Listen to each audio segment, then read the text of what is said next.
Hey, what's up everybody? This is Phori Architect and welcome to my YouTube channel once again. Today's tutorial, I'll be showing you step by step how to model this beautiful facade from AutoCAD to SketchUp. So without taking your time, let's get started.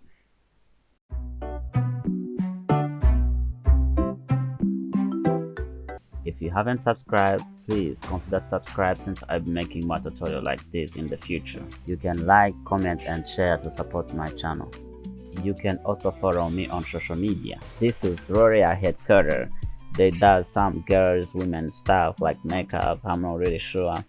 But they does have this beautiful facade which I'm really now going to be showing you how we can achieve this.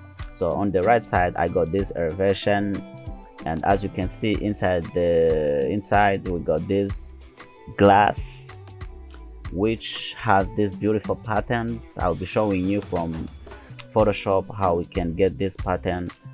Yeah, you don't need to have some skills in Photoshop, just follow my steps. So this building, it has like 6 floors, I'm not sure, you can count, got like 6 floors. Yeah, and the first floor or ground floor, it does like have 4.5 meters, and the rest floor I will be using 4.2 meters.